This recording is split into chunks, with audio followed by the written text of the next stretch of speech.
करीब 25 लाख साल पहले धरती पर एक अद्भुत परिवर्तन शुरू हुआ।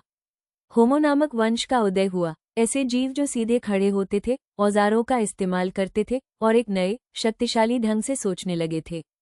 इन्हीं में से हमारे पूर्वज होमो सेपियंस भी थे। ये आदिम मानव शिकारी और खाद्य संग्राहक हंटर गैदरर के रूप में जीवन व्यतीत करते थे।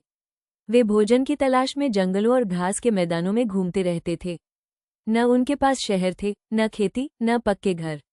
वे गुफाओं में शरण लेते थे, जैसे उस समय के शेर, बाघ और भालू भी करते थे। हर जीव अपने अपने समूहों के साथ रहता था, ताकि खुद को खतरों से बचा सके। आदिम मानवों ने प्रकृति को ध्यान से देखा और सीखा। उन्होंने शेरों से शिकार की धैर्यपूर्वक रणनीति सीखी। बाघों से उन्होंने चुपचाप शिकार करने की कला देखी। भालुओं से उन्होंने गुफाओं का सुरक्षा और गर्मी के लिए उपयोग करना सीखा।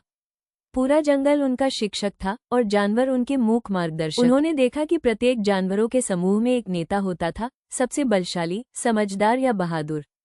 धीरे धीरे मानवों ने भी अपने समूहों में नेतृत्व चुनना शुरू किया।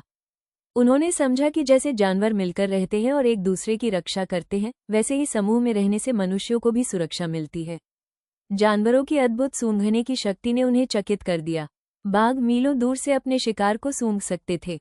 शेरनी अपने खोए हुए शावक को केवल गंध से ढूंढ सकती थी। उन्होंने देखा कि जानवर अपने बच्चों को प्यार से चाटते और सुरक्षित रखते थे। मनुष्यों ने भी इस प्रेम और संरक्षण को महसूस करना सीखा। प्रकृति बिना बोले उन्हें शिक्षा देती रही। पक्षियों ने उन्हें घोंसले बनाना सिखाया, जानवरों ने उन्हें जीवित रहना सिखाया।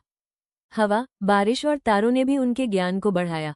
समय के साथ मनुष्य और भी बुद्धिमान बनते गए। उन्होंने केवल गुफाओं में नहीं, बल्कि लकड़ियों, पत्थरों और पत्तों से अपने घर बनाना सीखा। वे खेती करने लगे, अनाज उगाने लगे। उन्होंने पौधों के रेशों और पशुओं की खाल से कपड़े बुनना सीखा। उन्होंने आग का आविष्कार किया और उसके साथ गर्मी, प्रकाश और सुरक्षा भी प्राप्त की। प्रकृति की रहनुमाई में सरल जीवन से शुरू होकर मानव आज पृथ्वी पर सबसे बुद्धिमान और प्रतिभाशाली जीव बन गए हैं। और आज भी, अगर ध्यान से सुनो, तो हवा की सरसराहट और जंगल की फुसफुसाहट में उन पुराने पाठों की गूंज सुनाई देती है। शेरों, बाघों, हवा और अग्नि की वो याद, जिसने हमें वो बनाया जो हम हैं।